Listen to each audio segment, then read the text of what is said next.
Olá, sejam bem-vindos, muito prazer. Estamos iniciando mais uma edição do programa No Ar com Márcio Aurélio e Roberto Barros. Agradecer a você que nos acompanha, convidá-los a todos os dias, ao meio-dia, de segunda a sexta-feira, com reprise às 20 horas e 30 minutos, acompanhar o programa No Ar. Aqui a gente comenta, a gente dá nossas opiniões e você aí chega às suas conclusões. Aqui os bastidores das notícias e nós ajudamos você a pensar. Então, agradecer a você que vai estar conosco durante toda esta semana, Roberto Barros. Final de semana foi movimentado na política, né? Isso. Tanto do Estado como a nível nacional. Quando a nível nacional, né? Sábado passado tivemos a posse do presidente da Assembleia Legislativa, ainda do PDT, deputado Romeu Aldigueri. Ainda porque em breve ele vai estar no PSB, né? Vai acompanhar todo mundo do PSB. Então vai lá, está no PSB. O Romeu Aldigueri assumiu no sábado, né, a presidência da Assembleia Legislativa já com objetivos, né? Com objetivos de mandar para frente algumas mensagens do governo Elmano, né? O Elmano já tem várias mensagens aí que estão paradas, né, e vão ser discutidas pela Assembleia, entre elas algumas da área da segurança pública, né, que é um ponto que o Elmano destacou nesse final de semana. Ele, em entrevistas à imprensa, ele disse que quer diminuir em 10%, Márcio, ao ano, né, o índice de violência, né, de segurança, de mortes aqui no estado do Ceará, né. Não sei se ele vai conseguir esse objetivo. Esse final de semana já foi bastante agitado novamente, como é comumente aqui no estado do Ceará. Mas ele diz que quer, inclusive, implantar, Márcio, uma história que já foi implantada no passado, não deu muito certo no passado, mas ele quer implantar também a questão das gratificações por metas, né? Metas atingidas. O Centro-Sul diminuiu 5%, os policiais todos ganhariam uma gratificação por causa disso. O Cariri diminuiu não sei quantos, ganharia uma gratificação. Fortaleza diminuiu não sei quanto, ganharia uma gratificação. Ele disse que a gratificação seria geral, né? Isso já aconteceu no passado, o Cid Gomes já implantou esse tipo de política, né? O Camelo durante um tempo também, mas depois desistiram, o Elmano vai querer voltar com essa política, com a intenção de tentar diminuir o número da insegurança. E essas mensagens vão ser votadas aí na Assembleia, que aí vai ter que ter dinheiro, né? Sempre tem que passar, mensagem governamental, e vai ser votada na Assembleia. Acredito que essa semana algumas coisas já devem estar acontecendo, viu, Márcio? Esse negócio da gratificação é algo a se pensar, né? Porque é complicado isso, eu acho. Né? Porque eu acho que baixar... É por região, né? Por região. Não, porque eu acho que baixar os índices é obrigação. É tipo um jogador que recebe bicho para ganhar jogo. Mas a maioria recebe, né? Roberto, o cara já ganha o salário dele bom, em dia. A policial sabe? não... Não, eu tô falando o caso do jogador de futebol. Ah, sim. O policial recebe em dia, isso é fato, recebe em dia. Não é o suficiente que a profissão deveria ter, né? O salário da polícia cearense não é dos melhores do Brasil, mas também não é dos mais baixos. Tá ali no meio termo. Eu acho complicado isso, sinceramente. Porque assim, fazer a obrigação deles é o básico, né? E combater a criminalidade faz parte dela. Eu acho complicado isso aí. Repito, faça a analogia com o futebol. Eu não concordo que o jogador receba bicho. O cara recebe em dia o dinheiro. Eu acho que, na verdade, eu preferia... uma loucura, assim, sabe? Eu preferia que melhorasse o salário, em vez de gastar gratificação, melhorasse o salário do policial. Acho que ele fazer a obrigação dele para baixar os índices. Isso, ia ficar bem mais... Ele ia ficar bem mais motivado do que gratificação, porque gratificação a gente sabe que é da hoje, tira momentâneo, é momentâneo. Da hoje tá, tira amanhã não tá. Um governo aplicou no passado, outro não aplicou, entendeu? Fica mudando a todo instante, né, Márcio? Então, eu também acho, não é o tipo político. Claro, tudo que vier para somar o salário do policial, ninguém reclama, né? Eles estavam fazendo aquelas extras a polícia pagando as extras, né? Policial no dia de folga pegar serviço da polícia. Melhor do que trabalhar em supermercado, posto de gasolina. Isso, é melhor. Bem melhor. É isso que eu estou dizendo. Já é uma ideia que eu não acho tão ruim, porque é melhor o cara estar atirando lá com a polícia, com fardamento, todo equipamento, mais seguro para o policial, melhor para a sociedade. Mas a gente tem que ver aí até que ponto isso vai mudar os números, a situação da segurança, né? Eu acho que gratificação por região que ele está querendo adotar não muda muito. Eu não vejo tão vantajoso assim. Mas vamos esperar, torcer para que dê certo. O que a gente torce aqui é que os números melhorem, né, Márcio? Porque quanto menos violência, melhor para o Estado, melhor para a economia, melhor para tudo. Para mim, a questão da segurança pública é um dos principais, se não o principal câncer que o Ceará e o Brasil enfrentam. Quando eu falo câncer, devido à situação terrível que a gente vive aqui no estado, Márcio. Robertinho, e sábado também tivemos a eleição, tanto no Congresso, tanto na Câmara dos Deputados, aliás, foi no Congresso, né? Senado e Câmara. Foi eleito Davi Alcolumbre, presidente do Senado, e Hugo Mota, presidente da Câmara dos Deputados. Bom, vamos comentar, antes de adentrar no comentário da eleição em si, uma coisa chama a atenção. A ausência quase que completa de nomes do eixo sudeste, sul, na composição. No Senado, Roberto, pra você ter a noção, não tem ninguém dos 7 nomes da mesa diretora. Todo o Norte e Nordeste. É, da mesa diretora. Isso, quando ele fala, mas falei isso, é da mesa diretora. Da mesa diretora, claro. E na Câmara, temos o primeiro primeiro vice e o quarto secretário. Um do Rio, outro do Rio Grande do Sul. Um do Rio, outro do Rio Grande do Sul. De uma certa forma, mostra a articulação que o Norte e o Nordeste tem, né? As lideranças que se formam. Porque antes a gente via muito mais presenças de presidentes do Sul, Sudeste, entendeu? O Nordeste sempre teve muita força, né? O Norte ganhou também agora, mas o Nordeste sempre teve muita força no Congresso Nacional, né, Márcio? A gente vê o presidente da Câmara, outro nordestino, né, que está assumindo agora, outro de Alagoas para Paraíba, né? Saindo da Alagoas vai para Paraíba, né? Então, sempre tem uma força muito forte de articulação Nordeste, não é de hoje. E esse fato chamou a atenção mesmo. No Senado nenhum, né? A gente tem o primeiro vice do Tocantins, né? Que é do PL. Na Câmara é do Rio de Janeiro, né? Que é o Altineu. Então, realmente chama a atenção iniciando esse debate em relação à presidência da Câmara e do Senado, que não foi nenhuma surpresa, a gente já antecipou aqui na sexta-feira, né, Márcio? A gente já tinha antecipado que seria esse o resultado, né? E com grande margem, como a gente antecipou. O senador Girão já teve 4 votos, né?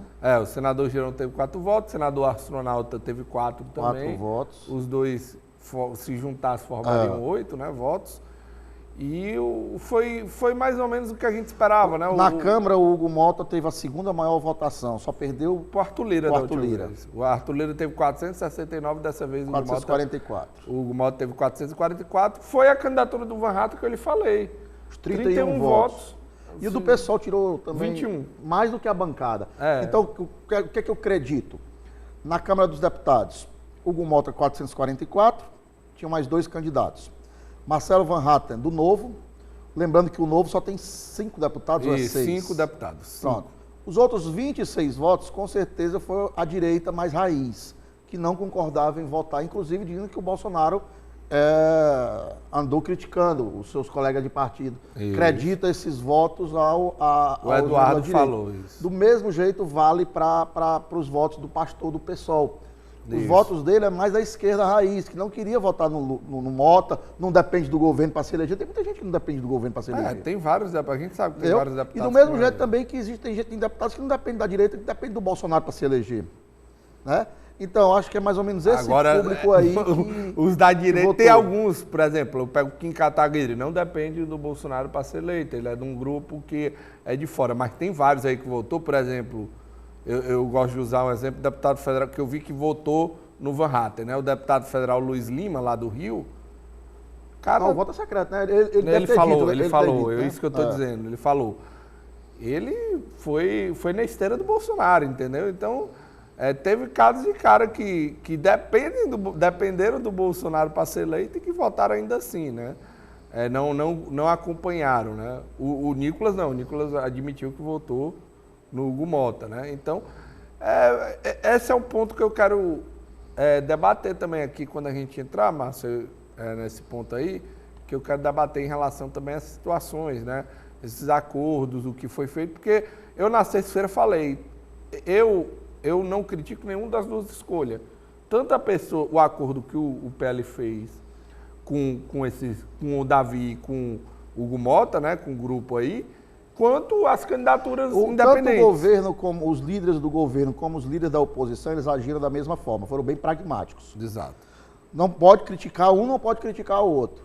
Porque tanto tanto o Hugo Mota como o Davi Alcolumbre foram eleitos com os votos da oposição e da situação.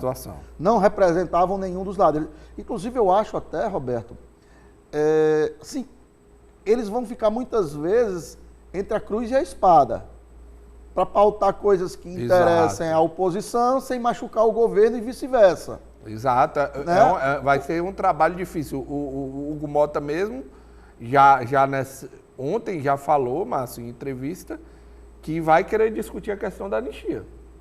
Que é um ponto que divide. Isso não interessa ao governo. Então, Exato. vai ficar numa situação mais difícil para o governo, entendeu?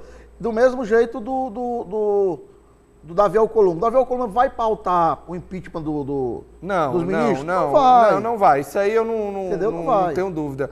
Inclusive, o acordo que se tem, além das comissões, né? O PL vai assumir 2 comissões, 3 com republicanos. E a primeira vice-presidência do PL, isso, né? A primeira tanto de um como do outro. As primeiras vice, a gente sabe que tem força isso, né? Claro. É o segundo maior cargo, né? É o que substitui na hora a ausência do presidente. Exato. Ele, isso não foi por acaso, viu, Márcio? Os 2 casos não foram por acaso. Foi parte do acordo, né? O PL tem a maior bancada. Exato. Segunda maior bancada do Senado. Antigamente até... Inclusive, se entregava sempre a quem tinha uma bancada. Foi o Rodrigo Pacheco que desfez esse acordo, né? Antigamente, que realmente era assim, quando você tinha uma chapa, né? Mas, enfim, o que aconteceu, o PL no Senado, ele não tinha nada, né? Agora vai ter Comissão de Segurança Pública. Foi pragmático. A liderança do PL, vamos dizer assim, tanto do presidente... Valdemar da Costa, como do Bolsonaro, que é o maior líder do PL. Exato. Né? Então, eles foram pragmáticos. Por isso que eu digo, eu não critico nem essa posição, nem critico também o pessoal que lançou candidatura, entendeu? Eu acho que é do jogo, tem oposição para todos, né? Então, não critico nem, eu acho que, na minha visão, eu acho que precisava ampliar o Senado. O governo teve mais facilidade no Senado do que na Câmara, isso é fato. E a falta de dominar comissões, a falta de articulação do Senado ficou muito claro nesses primeiros 2 anos. E agora o PL vai assumir 2 comissões, né? A Comissão de Segurança Pública vai para o Flávio Bolsonaro e a Comissão de Infraestrutura vai para o senador Marcos Rogério. Só que um detalhe, uma comissão de Direitos Humanos vai para os republicanos, que vai para a Damares. Que é ligado ao grupo, né? Que o Republicanos também tem sua parcela e vai assumir a Comissão de Direitos Humanos, além da primeira vice-presidência. Esse foi o espaço que o PL conquistou. Está bem mais conservador a formação da Câmara. Formação da Câmara e do Senado. Está bem mais conservador. Isso aí é claro mesmo, inclusive incomoda, né? O governo já mostrou, matérias saíram hoje, que o governo ficou meio incomodado com essa situação, né? Com os nomes que estão sendo Na realidade, indicados. Esse terceiro governo Lula, Roberto, ele carece de uma articulação mais competente. Eu acho que de todos os governos Lula, primeiro, segundo, aí depois foi a Dilma, que de uma certa forma foi uma continuação. Isso. Eu acho que esse é o que está sofrendo mais de articulação. Verdade. Né? E isso pode refletir nas urnas, mas deve refletir nas urnas. Inclusive, Roberto, a gente é um dos poucos, eu digo isso porque nós apresentamos já há mais tempo lá na Rádio Clube, inclusive eu convido vocês ainda estar lá de 11 ao meio-dia, né? Da mesma forma que eu convido lá na rádio para acompanhar o programa aqui na televisão, eu também faço aqui na televisão o convite para acompanhar o Contraponto lá na Rádio Clube. quem nos acompanha na Rádio Clube sabe que há muito tempo eu venho dizendo que pouca gente até aborda dessa forma, que um dos grandes beneficiados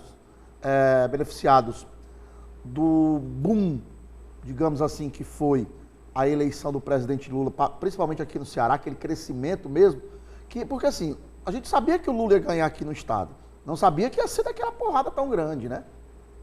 Então, o que acontece? Um dos grandes beneficiados foi o governador Elmano. Sim, com certeza. Né? E sexta-feira passada ele reuniu com parte da imprensa, né? O convite não, inclusive, nem chegou a nós, mas chegaram a outros colegas, acho que gente que tem mais contrato ali com o governo e tal. Mais próximo, né? Contrato e tal, aí eles convidaram... Parte da imprensa. Isso. E ele disse, olha, minha eleição depende muito, foi mais ou menos assim, minha eleição, minha votação depende muito de como vai estar o presidente Lula. Ele admitiu. Uma coisa que eu já vinha dizendo e eu não vejo pouca gente abordar isso aí, porque parece ofensivo para quem vê, entendeu, Roberto? Parece uma coisa ofensiva, assim, o Elmano foi eleito por causa do Lula. Mas eu não falo em termos de ofensa, eu falo o fato que aconteceu. O governador Elmano foi um dos grandes beneficiados com aquela história do Lula crescer muito na reta final. Quem é que esperava, me diga, que a eleição aqui no Ceará acabasse no primeiro turno? Márcio, inclusive a gente acompanhou bem as pesquisas na reta final, na semana. Na reta final, foram trazer a possibilidade, nem davam, a possibilidade do Elmano ganhar no primeiro turno, foram trazer na quinta ou na sexta da eleição, que ele aparecia com 47%, que na margem de erro poderia chegar em segundo turno. Isso também se deve, a gente sabe também, que na reta final também, na semana final, as prefeituras na época que não estavam muito, que tinha aquela disputa do PDT, né? Que não estavam muito atentas à eleição, não estavam ajudando muito, fizeram uma pressão mais forte. Até não queria se indispor, né? Com o PDT na época, exato, né? A gente teve várias prefeituras que isso aconteceu e na reta final várias tomaram posicionamento para o Elmano. Enfim, mas isso eu concordo com você. Mas isso foi a história, é história, foram fatos, foi realidade. O governador Elmano se beneficiou muito com a ligação que teve com como outros governadores o Lula, que era o grande cabo eleitoral da campanha no Ceará, é o Lula. Sim. Ainda continua sendo, não sei se com a mesma força, eu tenho minhas dúvidas. A eleição de prefeito atrás mostrou que não, talvez nem não todo mundo conseguiu colar a imagem do Lula o Evandro conseguiu. O Evandro foi beneficiado aqui em Fortaleza. Sim, é o que eu estou dizendo, mas se você pega a votação em Fortaleza com o que teve, né, foi mais disputado na eleição. E assim, Roberto, o governador Elmano já passou 50% do seu mandato. Isso. 50% mais um mês. Estamos atravessando os 50%, faltam menos de 2 anos. E não se enganem, a administração mesmo é só esse ano, porque ano que vem vai ser tudo focado na eleição. Até antes, eu comentei com você aqui, Roberto, que antes eu era um defensor da reeleição, porque eu achei que bons governos deveriam durar mais para poder terminar as boas gestões. Hoje em dia eu sou um crítico, porque eu vejo que, de uma maneira geral, a reeleição traz mais malefícios do que benefícios. De uma maneira geral, eu sou hoje um cara que sou adepto ao fim da reeleição, por muitos e muitos mandatos. Porque o cara, muitos deles, quando entra, só pensa na reeleição, Roberto. É incrível. Só pensa na reeleição. Então, assim... O Brasil ainda tem um detalhe, né, Márcio? O cara pode ser eleito, reeleito, aí pode botar uma pessoa e depois ser eleito e reeleito de novo, entendeu? Então, a gente vê... Mandar 20 anos. A gente vê isso muito em muitas prefeituras, né? A gente vê em muitas prefeituras. Aqui no estado a gente pode citar vários exemplos, mas a gente vê muitas prefeituras. O cara ficou 8 anos, bota um cara dele para ficar às vezes 4, às vezes 8, depois retorna de novo mais 8, né? Então acaba virando um ciclo muito grande. Por exemplo, a gente pega os Estados Unidos, que o Brasil se semelhou, tem semelhança com os Estados Unidos em relação a isso. Nos Estados Unidos o cara pode ser eleito e reeleito. Pode ser, mas só pode ser presidente 2 vezes. O cara pode... Como o Trump agora. O Trump foi eleito. Teve um intervalo de um mandato. Aí ele perdeu a eleição e agora foi eleito. Definir. Ele não pode ir para a reeleição de novo. Ele só pode ser presidente 2 vezes, né? E isso tem na lei americana. Se você não puder... eu também concordo. Para mim, acaba a reeleição. eu acho que a reforma política tem que incluir o fim da reeleição, E que é já um tema que existe tem que ser discutido. Já existe né? uma tendência em Brasília para que a reeleição acabe. Já Se existe não essa puder, tendência pelo em menos Brasília. faça isso que é nos Estados Unidos, né? O cara só poder ter 2 mandatos e pronto. Que aí, pelo menos, você tira um pouco desse poder para sempre, Perpétuo, né? né? Perpétuo do cara, né? Então, Roberto, voltando ao assunto aqui do governador Eumano. O governador Eumano já passou 50% do seu mandato. É um governo que ainda não deixou grandes marcas, passou um período turbulento porque o grupo rachou.